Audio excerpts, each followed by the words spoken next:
Magandang gabi, Luzon, Visayas at Mindanao. Narito na ang nagkakaisa at pinakamalawak na pagbabalita.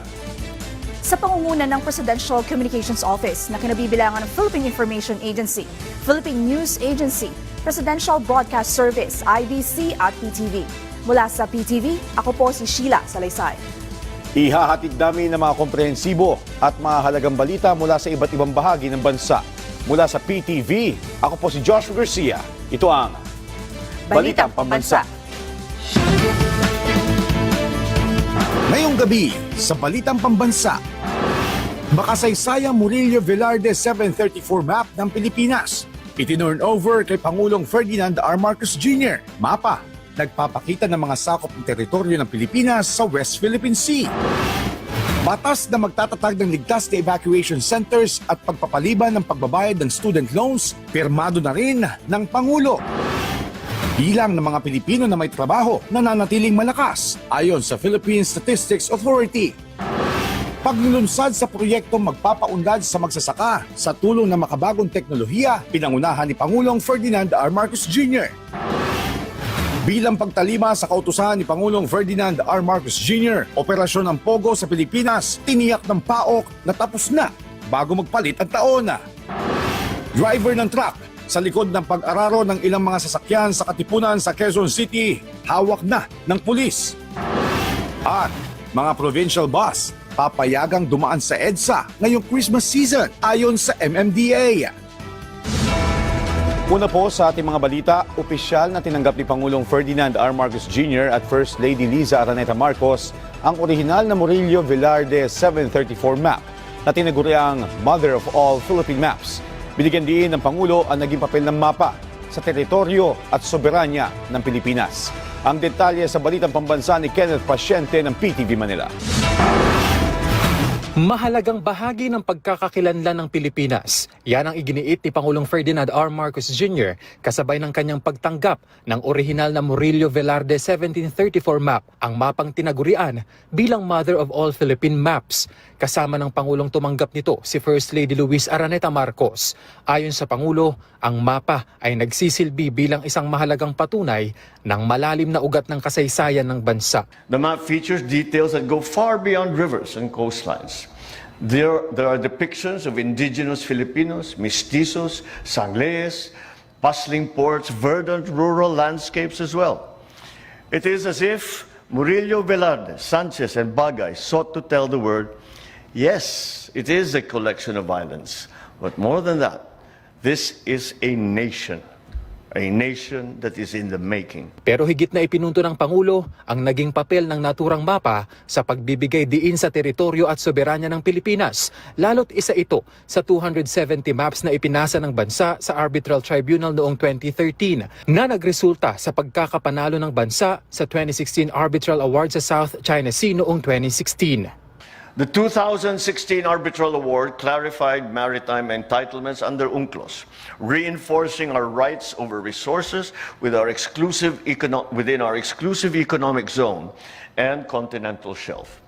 Today, we honor a foundation document that embodies the truth of our nation's maritime heritage. Dagdag pa ng punong ehekutibo, ang nagsimula bilang isang mapa ng Pilipinas noong panahon ng mga Kastila ay naging isang malakas na ebidensya sa ating pagpapatibay ng mga karapatan. Paalalaan niya ito na ang kasaysayan kapag pinangalagaan ay may mas malakas na kapangyarihan upang magbigay alam at magtaguyod ng katotohanan. Binigyang diin din niya na tungkulin ng kasalukuyang henerasyon na ipagpatuloy ang legasiya ng naturang mapa. Let us not only admire the artistry of the masterpiece presented to us today, but also draw inspiration from its enduring message, the call to protect and to assert what is rightfully ours, with resolve and with integrity. Together, we hold the pen to write the next chapters of our nation's history, chapters that uphold the principles of justice, truth, and unity. Kinilala naman ng Filipino technology entrepreneur na si Mel Velasco Velarde ang naging papel ng unang ginang maging ng Pangulo para mapa sa ilalim ng gobyerno ang naturang mapa. Thank you, Madam First Lady. You embody the role of a true mother of the nation. Mr. President, your bold declaration Not an inch of our territory shall ever be lost.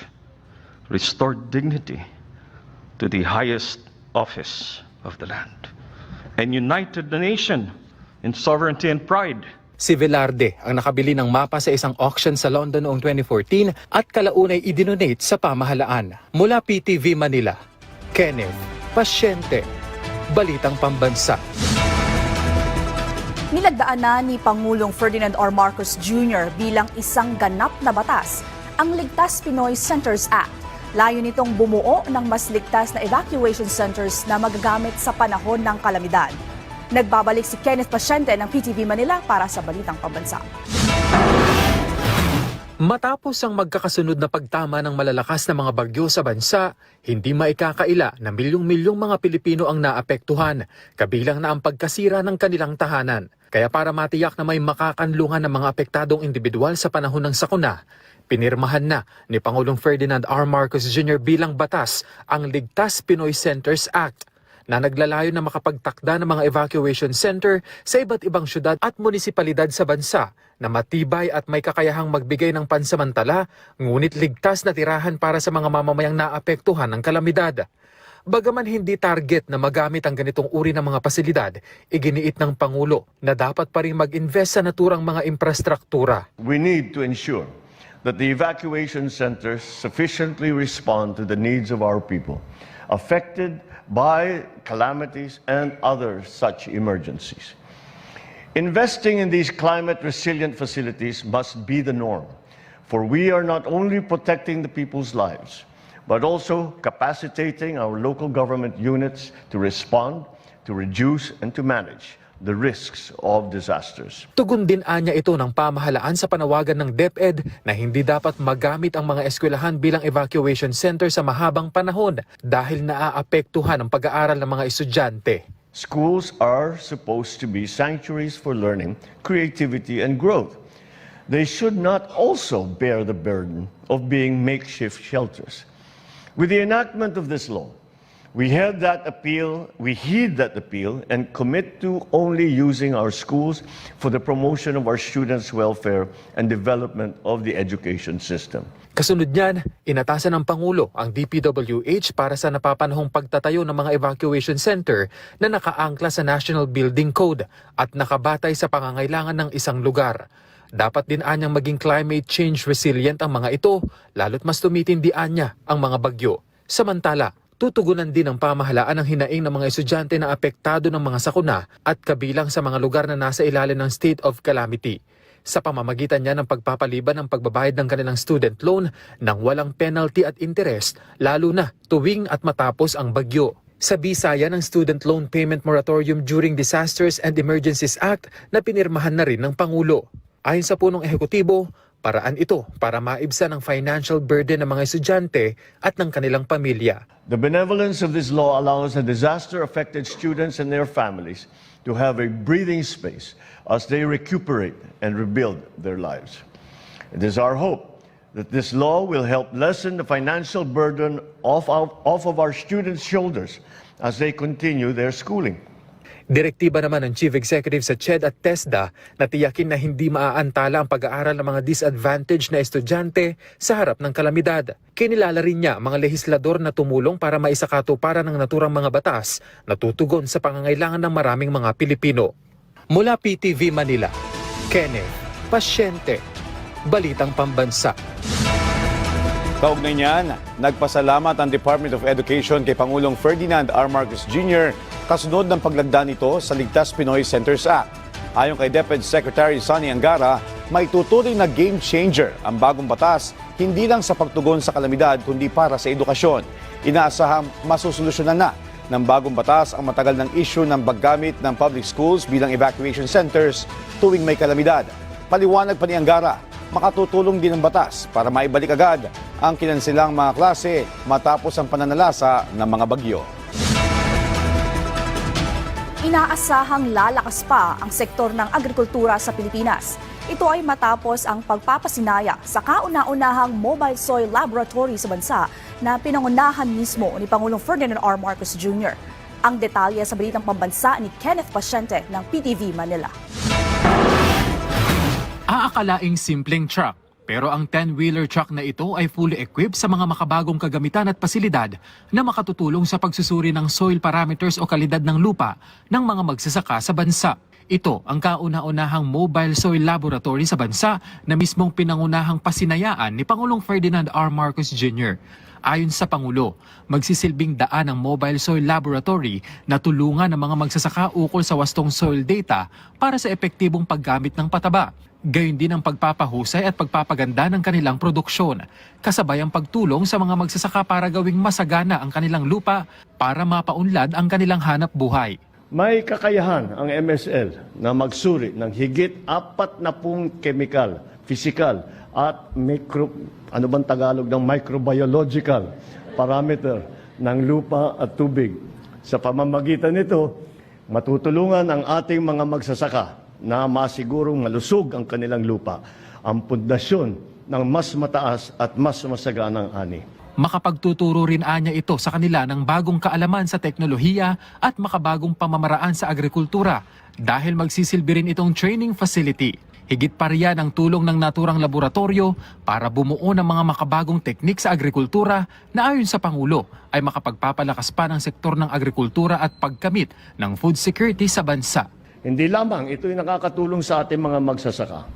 Ang mga datos na makakalap mula rito ay magbibigay din sa ating mga tanggapan na mga impormasyon upang makabuo ng patakaran na sumasailalim sa tunay na pangangailangan ng ating agrikultura at sa bawat lugar dahil iba-iba ang sitwasyon.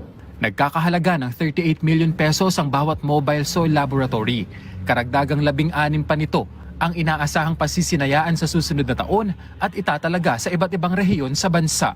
Layunin ng proyektong ito na bigyan ang ating mga magsasaka ng kaalaman at teknolohiyang magagamit nila na siyentipiko na paraan ng pagsasaka. Patuloy natin susuportahan at palalawakin ang kapasidad ng ating mga kasalukuyang soil laboratory na matagal nang katuwang ng pamahalaan sa pagsusulong sa kaunlaran. Nakatakdang umikot ang mobile laboratory sa Nueva Ecija, Tarlac, Zambales, Bulacan, Pampanga, Aurora at Bataan. Tatagal ito sa bawat probinsya ng halos 2 buwan at magbibigay ng serbisyo sa 10 magsasaka bawat araw nang walang binabayaran. Mula PTV Manila, Kenneth Pasyente, Balitang Pambansa. Tiniyak ng Department of Education ang patuloy na suporta sa mga eskwelahang naapektuhan ng magkakasunod na bagyo. Ayon sa ulat ng Philippine News Agency, yan ay tiniyak mismo ni DepEd Secretary Sonny Angara nang pangunahan niya ang pamamahagi ng tulong sa mga apektadong paaralan sa Camarines Sur. Nagbigay ang ahensya ng teaching packs, student kits, classroom materials, digital tolls at whiteboards mula sa United Nations Children's Fund o UNICEF at United States Agency for International Development o USAID. Namahagi ang Department of Human Settlements and Urban Development o DSUD ng tulong pinansyal at home materials sa mga biktima ng mga bagyo sa Albay at Catanduanes. Ayon sa ulat ng Philippine News Agency, mahigit sa 350 pamilya ang nakatanggap ng mahigit 6 na milyong pisong cash assistance sa ilalim ng Integrated Disaster Shelter Assistance Program ng ahensya sa isinagawang Bagong Pilipinas Servicio Fair sa Legazpi City. Binigyan ng 30,000 pesos na cash assistance ang mga residenteng lubos na nasiraan ng bahay, habang 10,000 pesos naman para sa mga bahay na bahagyang nasira. Samantala, ayon kay DSUD Secretary Jose Rizalino Acuzar, ang isinagawang pamamahagi ng tulong ay alinsunod sa direktiba ni Pangulong Ferdinand R. Marcos Jr. na magbigay ng tulong sa mga biktima ng mga nagdaang bagyo.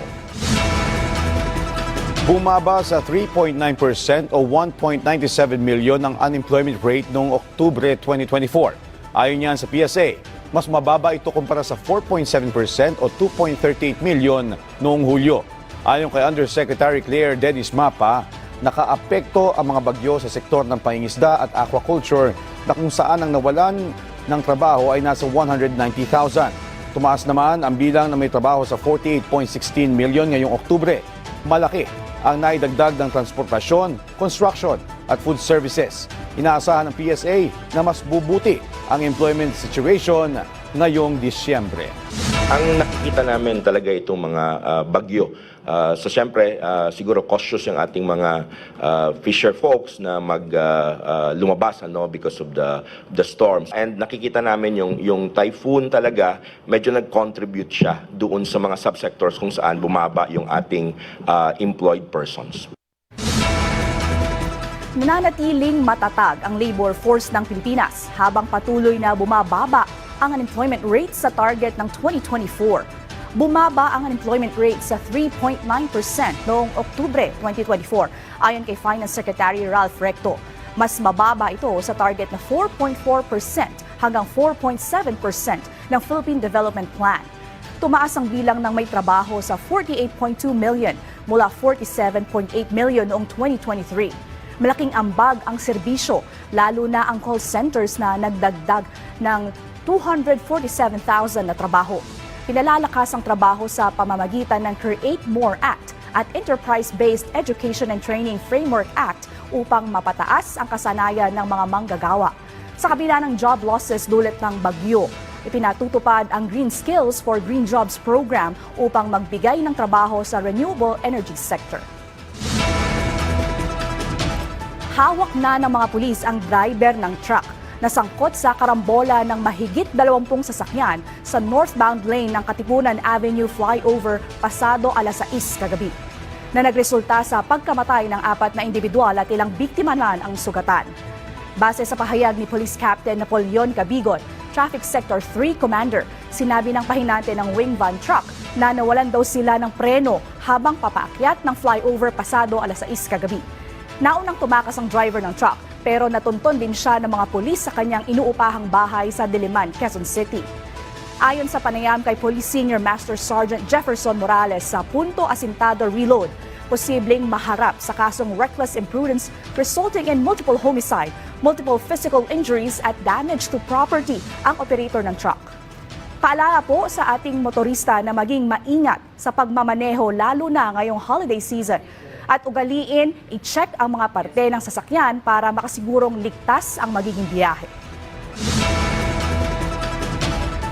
Umaasa ang ilang kongresista na muling haharap si Vice President Sara Duterte kapag ipinagpatuloy na ng House Committee on Good Government and Public Accountability ang kanilang pagdinig. Ang detalye sa balitang pambansa ni Mela Lesmoras ng PTV Manila. Sa ipinadalang sulat ng House Committee on Good Government and Public Accountability sa Philippine Statistics Authority, pinabeberipika na ng komite kung may record ba sila ng nasa 677 na individual na umano'y nakatanggap ng confidential funds ng Office of the Vice President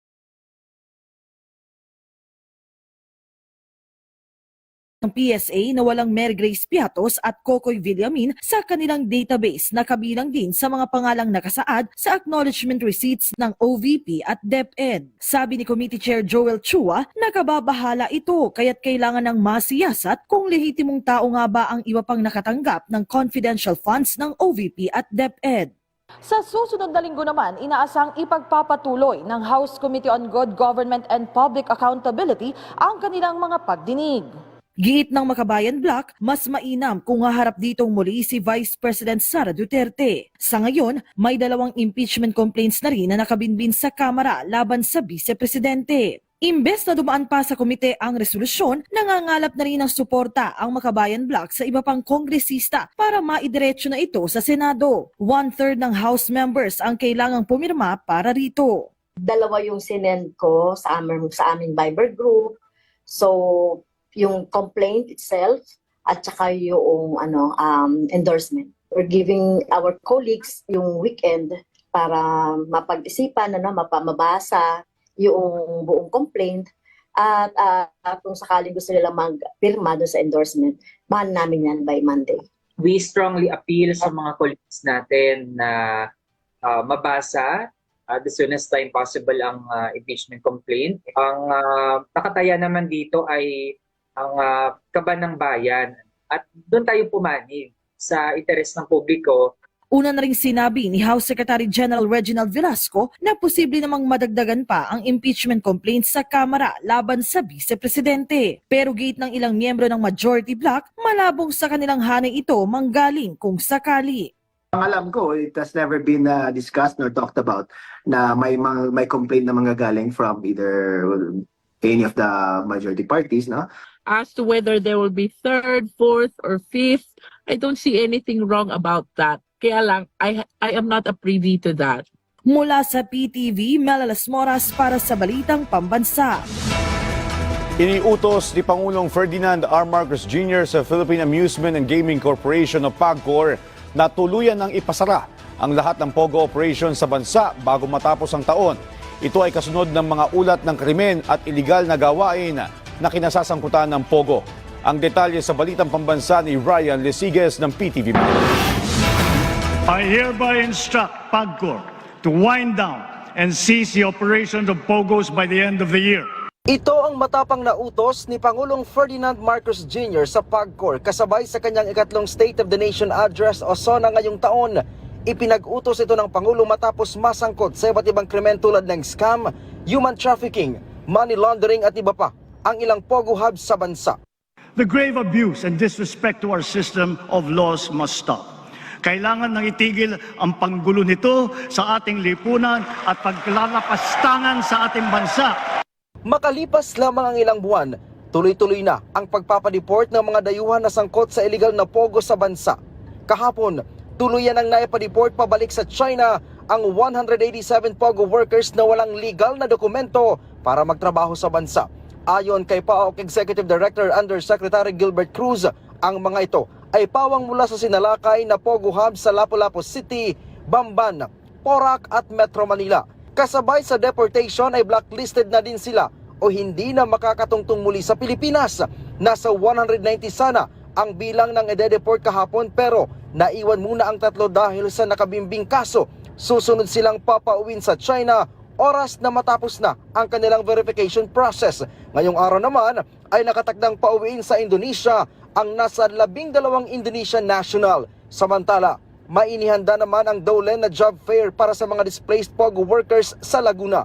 Isasagawa ito sa Ayala Pavilion Mall sa Binyan City kung saan naabot sa 4,000 ang bubuksan na trabaho sa isang special job fair. Kabilang sa mga trabahong alok ay production operator, cashier, sales clerk at iba pa. Mula sa PTV Manila, Ryan Lesiges para sa Balitang Pambansa. Susunod sa Balitang Pambansa, paglulunsad ng Rice for All program sa ilang probinsya naging matagumpay. At Korea Agricultural Machinery Industry Complex itatayo sa Cabanatuan City. Lahat ng yan sa pagbabalik ng Balitang Pambansa. Nagsimula ang Baklay Multipurpose Cooperative sa pagiging isang tindahan. Sa paglipas ng panahon, sa tulong ng Department of Agrarian Reform or DAR at National Confederation of Cooperatives or NATCO, pinalawak ng barko ang kanilang saklaw upang isama ang mga serbisyo sa pag-iimpok at pagpapautang. Karagdagang suporta mula sa iba't ibang ahensya ng gobyerno ang nagbigay daan sa kooperatiba upang umunlad sa produksyon ng gatas ng baka at caravan.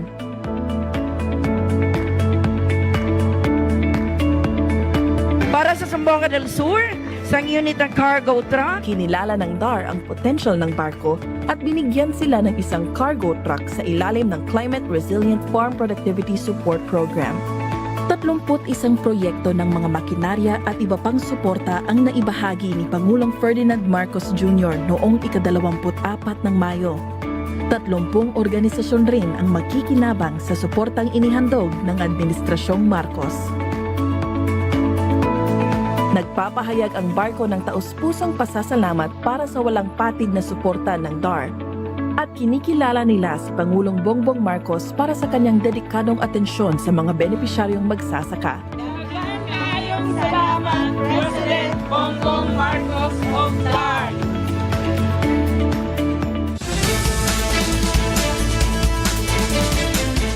Inilapit din ng Department of Agriculture sa mga probinsya ang murang bigas. Sa ilalim niya ng Rice for All program. Ang detalye sa Balitang Pambansa ni Angela Peñalosa ng Radyo Pilipinas. Matagumpay. Ganyan ipinagmalaki ng Department of Agriculture ang unang araw ng pagbebenta ng murang bigas sa mga piling palengke sa ilalim ng Rice for All program. Sa katunayan, bukod sa mabilis maubos ang 40 pesos kada kilo ng bigas, sinabayan din ng rice retailers ang pagbebenta nito na malaking tulong sa mga mamimili. Sa Kamuning naman po, medyo na-late lang po yung dating, pero napansin po namin doon na pagdating pa lang po namin, lahat halos naman nagtitinda po ng bigas doon ay meron na po silang 40. Yun. Kumbaga, sinunod po nila yung ating standard price or yung ating suggested price. Nilinaw naman ng DA na hindi nila layunin na pabagsakin ang mga private retailer ng bigas, kundi magkaroon ng sapat na supply at abot kayang bigas para sa mga Pilipino. Bukod sa pagdaragdag ng mga pamilihan na nagbebenta ng murang bigas, target din ng DA na mailapit ito sa mga mamimili sa mga lalawigan. Meron po tayong mga na ngayon, next week nga po, meron pa tayong madadagdag na mga palengke. Ang goal po natin ay lumabas hindi lang po dito sa Metro Manila at neighboring cities po sana. Buong mga major cities po sana and all regions sana makover po at meron pong magbenta doon ng ating Rice for All. Which is also the program po ng kadiwa ng Pangulo natin na nag-expand din po tayo ng kadiwa ng Pangulo centers and stores where they can buy po yung ating Rice for All and also po yung ating P29. Samantala, posibleng mapadali na ang bentahan ng agricultural products sa pamamagitan ng social media app na Facebook. Sa programang Ronda Pilipinas, sinabi ni Magsasaka Outlet Representative Attorney Alger Kabatbat na plano nilang gumawa ng Facebook chat para madaling maibenta ng mga magsasaka ang kanilang produkto. Kailangan matutunan ng mga magsasaka kung paano din sila maging retailer. So yun po yung lagi kong sinasabi sa mga magsasaka, dapat hindi kayo basta magsasaka lang. Dapat maging retailer na rin kayo. Kasi may ganitong malaking programa ang gobyerno na dapat ang kita sa inyo, hindi sa middleman. Mula sa PBS Radyo Pilipinas, Angela Peñalosa para sa Balitang Pambansa. Pinabulaanan ng Department of Social Welfare and Development o DSWD ang kumakalat na link na nagsasabing makatatanggap ng Christmas gift ang publiko na nagkakahalaga ng 7,000 piso kapalit ng pagsagot sa isang survey questionnaire. Nagpaalala ang ahensya na mag-ingat at huwag magpalinlang sa mga post o link na hindi galing sa kanilang official Facebook page upang hindi mabiktima ng scam. Nanawagan din ng DSWD na agad i-report at idulog sa kanilang communication channels ang mga kahina-hinalang post o mensahe. Itatayo sa lungsod ng Cabanatuan sa Nueva Ecija ang Korea Agricultural Machinery Industry Complex. Layo nito na mas mapausbong ang lokal na paggawa ng mga makina na mapapakinabangan ng mga magsasaka. Ang detalye sa Balitang Pambansa ni Camille Naganyo ng PIA Central Luzon. Sa 20 hektaryang lupain sa lungsod ng Cabanatuan ang napiling maging lokasyon ng Department of Agriculture at Korea Agricultural Machinery Industry Cooperative o KAMICO para pagtayuan ng Agricultural Machinery Assembly Center sa bansa. Inaasahan na sa pamamagitan ng itatayong proyekto ay uusbong ang lokal na paggawa ng mga makina na mapakikinabangan ng kasalukuyan at mga susunod na henerasyon ng magsasaka. Nakakatuwa sapagkat finally yung pangarap ng ating mahal na Pangulo ay magkakaroon na po ng katuparan.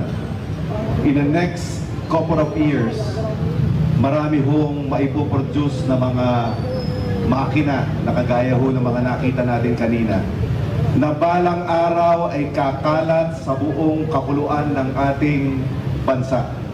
Kaugnay nito ay dinaos sa lungsod ang Machinery Roadshow 2024 na kung saan itinampok ang pagpapakita ng iba't ibang uri ng agricultural machinery bilang patuloy na kampanya sa pagpapahusay ng mekanisasyon sa industriya ng agrikultura. Nagpahayag din ng buong suporta ang pamahalaang lungsod ng Cabanatuan para sa itatayong proyekto partikular sa pagsasaayos ng public roads upang matiyak na magiging accessible ang tatayong planta sa mga dadayo sa syudad. Inaasahan na sa Marso 2025, isasagawa ang groundbreaking para sa naturang proyekto. Maliban sa hangaring mapabuti ang produksyon sa pagsasaka ay magbibigay rin ng maraming trabaho ang itatayong proyekto, hindi lamang para sa mga mamamayan ng lungsod ng Cabanatuan, kundi pati sa mga kababayan mula sa karatig lugar. Mula sa Philippine Information Agency Gitnang Luzon, Camille Naganyo para sa Balitang Pambansa. Patuloy na nalalagay sa panganib ang Philippine duck na itinuturing ng endangered species dahil sa panguhuli ng ilang local hunters. Kaya naman mahaharap sa kaso ang sino mang mahuhuli nito na nanguhuli na naturang ibon. Ang detalye sa Balitang Pambansa ni JB Santiago ng IBC 13. Ikinukonsidera na ngayong endangered species ang Philippine ducks. Pero ang problema pa, nabibiktima pa ang mga ito ng hunters dito rin mismo sa Pilipinas. At ang masaklap pa, ipinagmamalaki pa yan ng mga hunters sa kanilang mga vlog online na may libo-libong views. Lumalabas din na ilang taon na pala nila itong ginagawa. Dahil dyan, inanunsyo mismo ni former Candaba Mayor Jerry Pelayo ang paghahain ng kaso laban sa mga hunters na ito. Kung makikita nyo, walang ginawa yan kundi mag-hunting ng ibon na darating ang araw. Wala na tayong ibon dito sa Pilipinas. At saka, yung pinagmamalaki nating endangered na Philippine duck, yun ang talagang pinapatay nila. No, kaya dapat maputol na to, kinukundi na natin lahat ito, at pakukulong natin. Tinatayang nasa 3,300 hanggang 6,700 na lamang ang natitirang adult population nito dahil sa patuloy na panguhuli at pagkasira ng kanilang tirahan simula pa noong 1970s. Ang alam ko, may bayad yung mga yan pag dumadami yung mga subscriber, diba? Tapos siguro na-excite din sila. Pero nakakapinsala. Isipin mo, nationwide dito. Gawin mo parang hobby at magkaroon ka ng subscriber sa YouTube. Talaga dapat ito sa kulungan Base sa Republic Act No. 9147 o Wildlife Resources Conservation and Protection Act, malinaw na paglabag ang kanilang ginawa. Nagbabawal ang batas na yan sa pagpatay sa wildlife. Meron itong mabigat na parusa, kabilang na ang hanggang 12 taong pagkakakulong at multang haabot sa 1 milyong piso depende sa uri ng hayop. Sa ngayon, nakikipag-ugnayan na si Pelayo sa Department of Environment and Natural Resources o DENR at sa National Bureau of Investigation o NBI para sa paggulong ng kaso laban sa mga hunters. Mula sa IBC 13, JB Santiago para sa Balitang Pambansa. Pilipinas, 19 days na lang at Pasko na. At dyan po nagtatapos ang 30 minutong ulat sa bawat sulok ng bansa. Samahan nyo kami muli mamayang alas 9:30 ng gabi para sa updated at pinalakas pang balitaan. Mula sa PTV, ako po si Josh Garcia. Happy weekend! Ito ang pinalawak na puwersa sa pangunguna ng Presidential Communications Office, kabilang Philippine Information Agency, Philippine News Agency, Philippine Broadcast Service, Radyo Pilipinas, IBC at PTV. Mula sa PTV, ako naman po si Sheila Salaysay. Hatid sa inyo ang komprehensibong paghimay sa mahalagang usapin dito lang sa Balitang Pambansa.